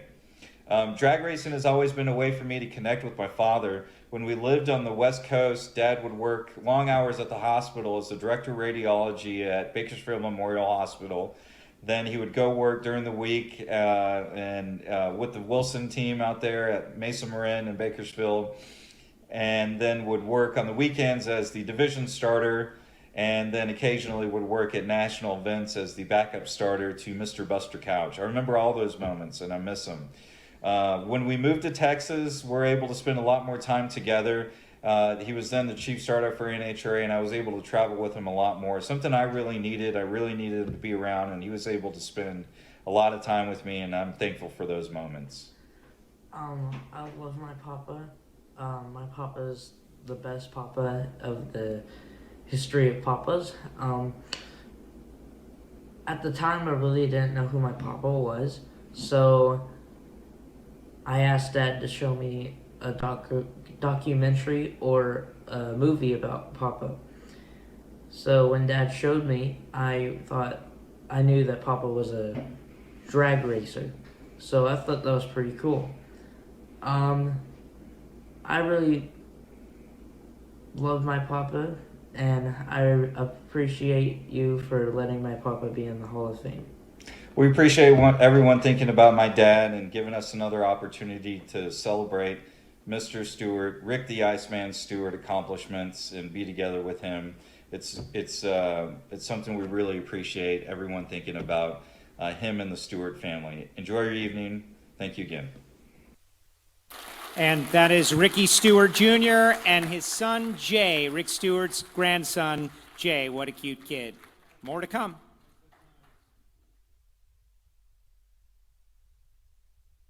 The 2022 International Drag Racing Hall of Fame induction ceremony continues with the Pat Garlits Award winner, Pat Baldus, just moments from now. But first, thank you, table sponsors. You guys are the backbone of this event. Greg Sharp, thank you, Greg. 2017, you first started to sponsor, and you haven't missed a year yet. Thank you so much. Ron Hope, you as well. 2018, we appreciate you. It's been 4 years, and thank you. And, of course, Stewart Cycles since 2015. Thank you, Stewart Cycles. You guys always a rowdy bunch, and we appreciate you. We'll be back with more from the Hilton in Gainesville, Florida, the International Drag Racing Hall of Fame. Mobile Environmental Solutions is the leading provider of mobile paint booths manufactured in the U.S. with its exclusive airflow system and 360 degrees of natural lighting. With a booth size to fit the needs of any industry in just minutes, it's an honor for our booths to be used by the United States Armed Forces, U.S. manufacturing facilities, used car reconditioning centers, and more. Mobile Environmental Solutions, the leading portable mobile paint booth.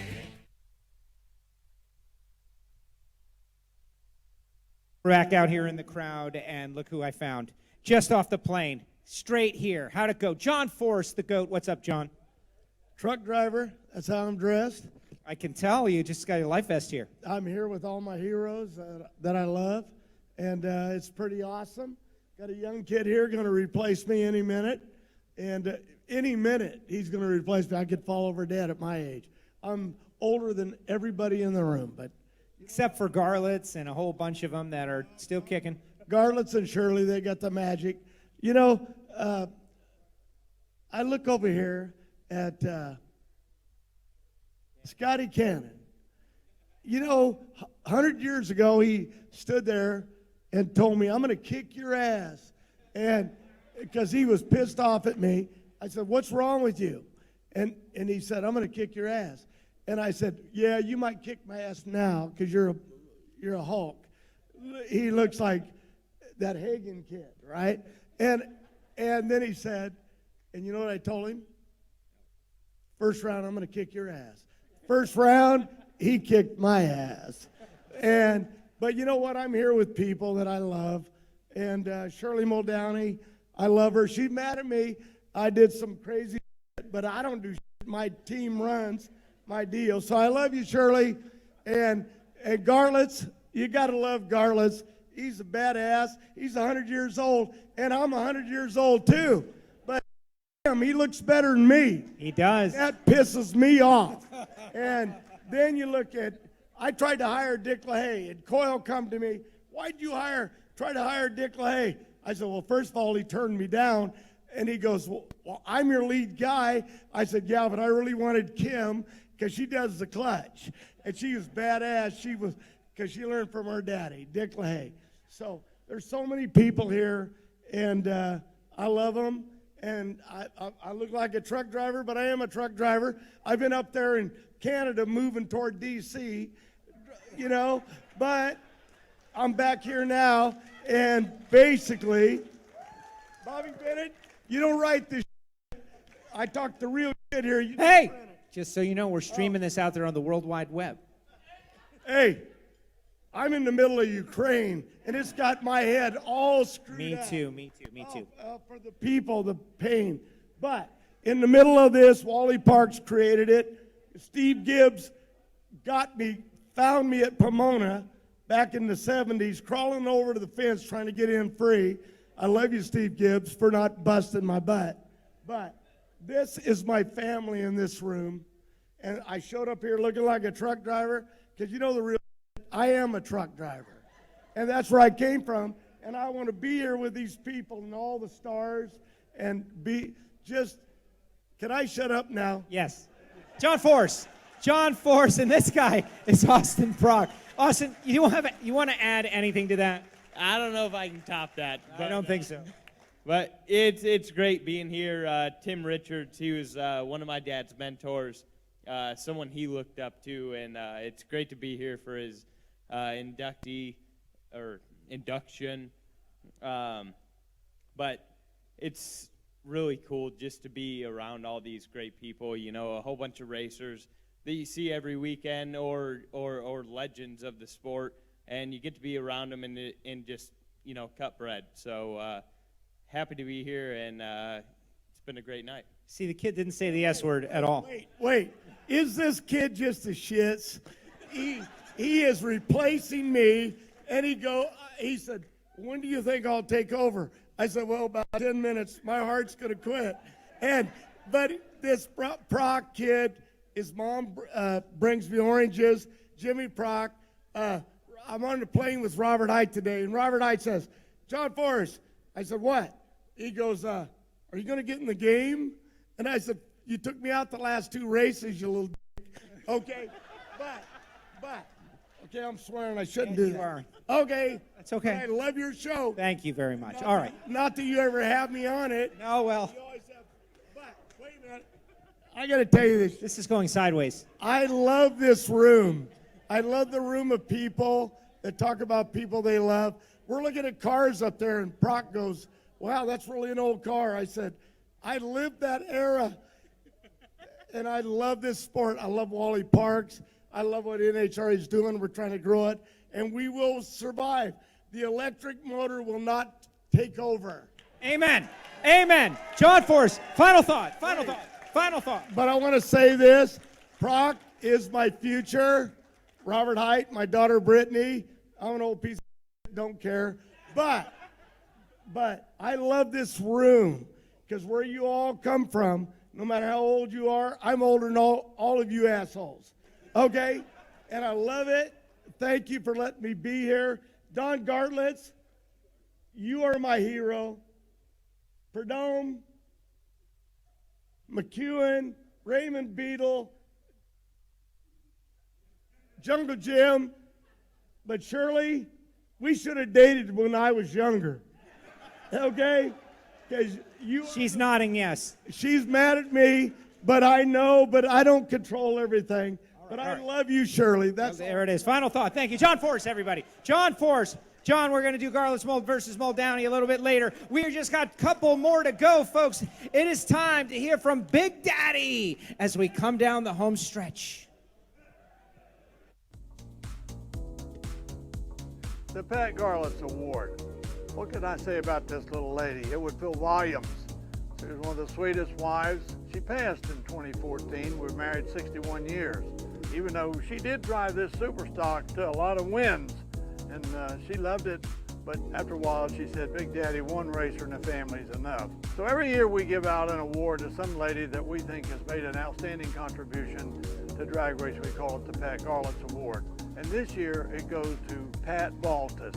What a sweet lady. Married to Jerry Baldus, supported him all those years of his racing, and then supports him through all the support that he gives to the International Drag Racing Hall of Fame. They've sponsored the trophies since its very inception, and we appreciate that. So this year, 2022, Pat Baldus gets the Pat Garlits Award for the outstanding accomplishment for a lady in drag racing. Absolutely amazing. Pat Baldus going to get the Pat Garlits Award. And here to make that induction, please, a warm round of applause for Miss Judy Bear. Come on up, Judy. Thank you so much.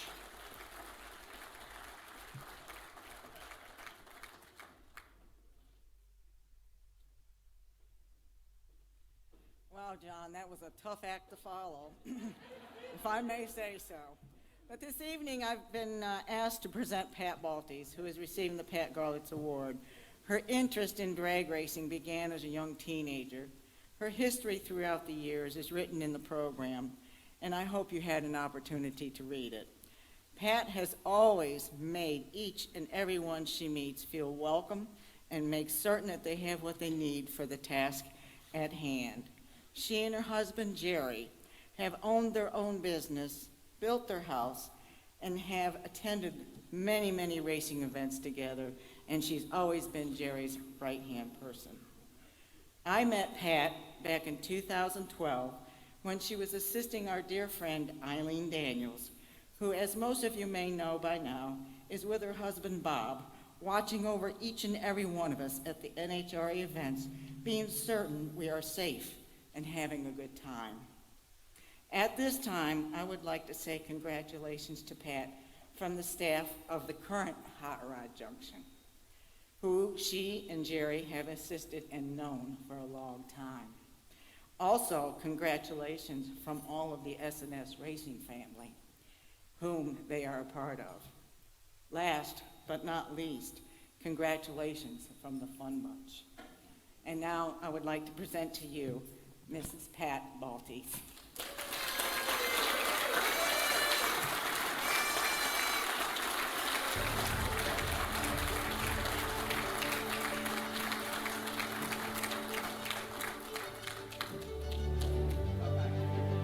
Yeah, she's right. John's a tough act to follow. I can do that. So, but I promise I will be brief, and I know people that know me aren't going to believe that. But I want to, first of all, thank all of my family and friends that showed up tonight to help me celebrate. Thank you. But when I was working with Eileen, I got a chance to really get to know a lot of the racers that I had just seen or read about or knew who they were. And I got to meet a lot of the wives. And Pat Garlits was one of those. And she was the most kind, gentle, gracious lady I've ever known. And for Don and the family to feel that I deserve an award with her name is very humbling. So thank you, Don. Thank you, Garlits family. I will try to live up to what that award means. Thank you.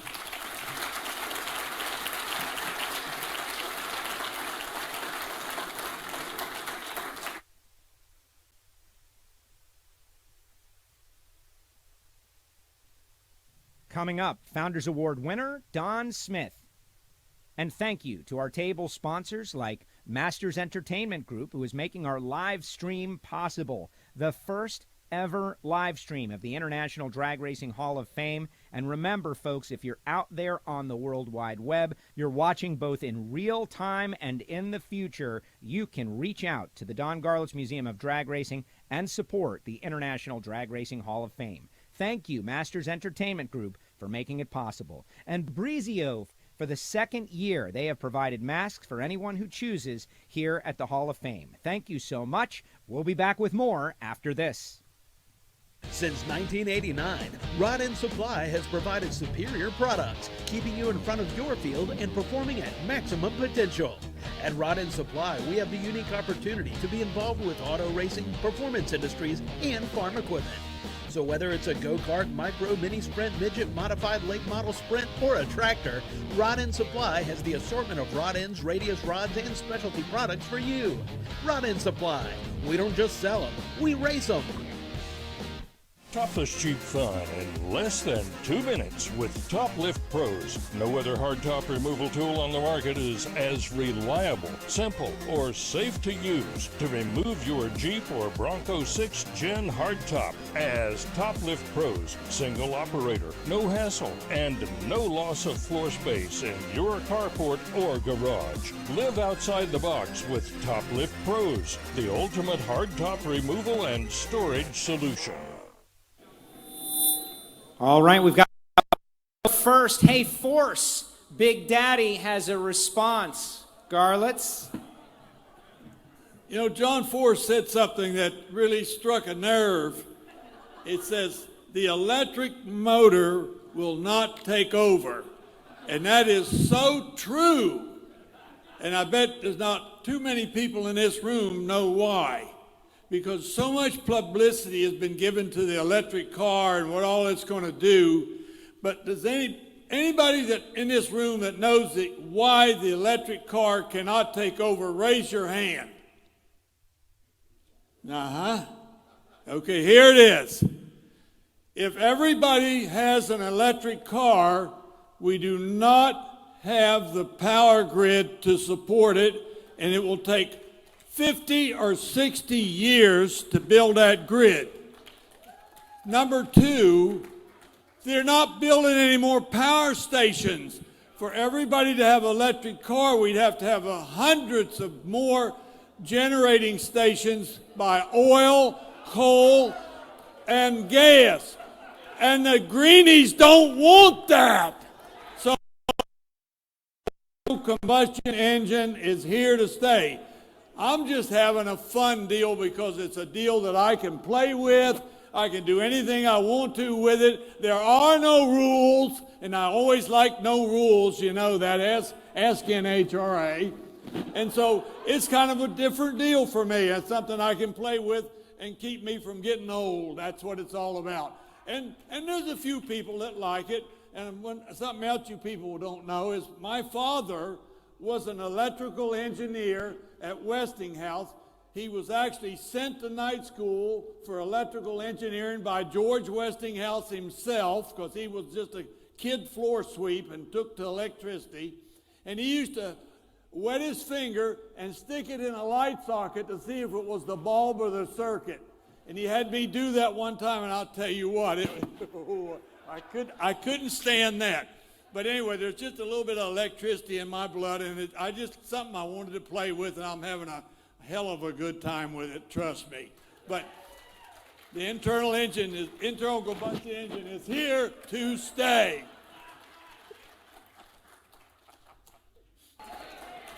And they will open the bar later on, I think. I think that will be happening.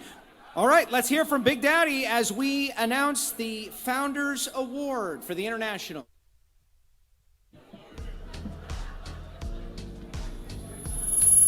When you walk in this museum, the first car you see on your right is Swamp Route 1. This is my favorite car. That's one of the famous questions, what's your favorite car? And this car got famous over a trip to California in 1959. Went out to California, was hired by a group of men out there to do 3 events. And the event up north was orchestrated by Don Smith. He was connected with the Champion Speed Shop. And Don Smith has been a real pioneer in drag racing. He has been so involved in everything. SEMA, the drag racing, the drag strips up north, the high performance industry. So welcome into the International Drag Racing Hall of Fame for the Founders Award for 2022, Mr. Don Smith. And now coming to the stage to induct Mr. Don Smith, Mr. John Toll. John, come on up. Thank you. Here he comes. Here he comes. Yes, yes, tough act to follow. Don't forget, there will be a live auction at the conclusion. John, the stage is yours. New rule. Make sure nobody has to follow John and Don. That's your job. Take it away. That's it. That's it. Wow, what a night. One more time for the 2022 Inductee Hall of Fame members for the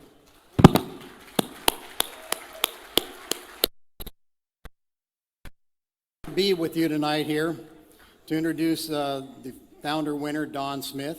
But before I get started here, I had to know what the founder was, so I called Chuck. Chuck says, well, the founder is an individual who contributed to the success of the sport of drag racing. And I'll tell you, when you get done, Don Smith is your guy. Don was born in, first of all, I had 26 pages, but after that whole deal, I threw 25 of them away. Before I get started, Don Smith was born in San Francisco in 1933. He's a proud Sicilian. His mother was and grandparents are from Sicily. In 1942, at the age of 9, he started working in the delivery newspaper, and he's never been without a job since. Not a lot of us can say that.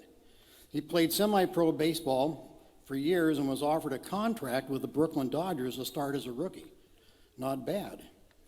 He also served in the Navy and received an honorable discharge. In 1952, he married Pat Ann Carlson.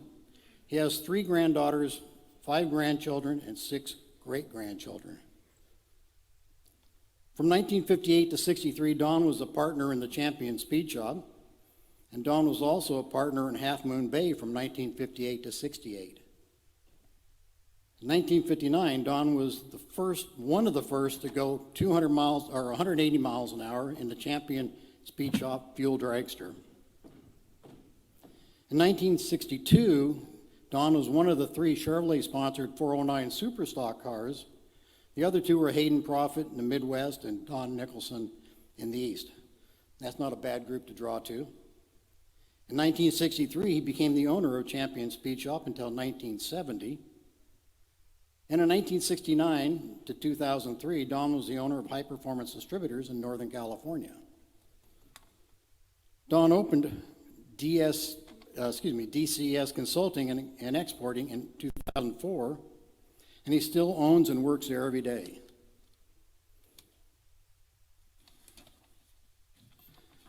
The next question is, has he got any other achievements? Well, of course he does. SEMA, the Specialty Equipment Market Association, he was a Person of the Year, Distributor of the Year, the Athena Woman's Person of the Year, the Ambassador Award, and to the best of my knowledge, no one else has won those 4 awards.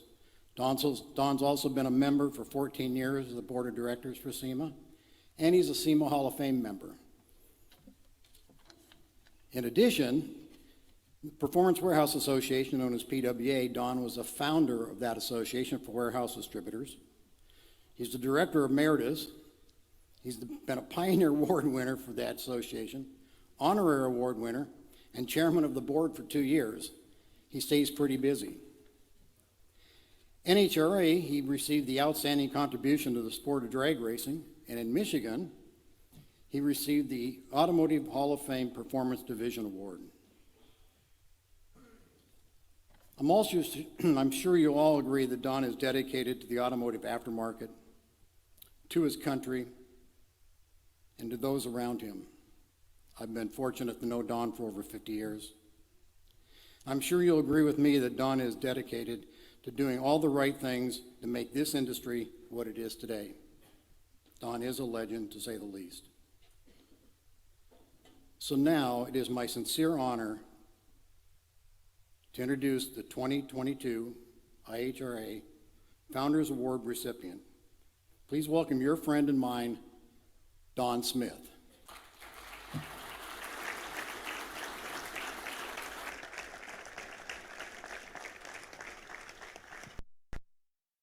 Ladies and gentlemen, Don Smith. Thank you. Thank you, Johnny.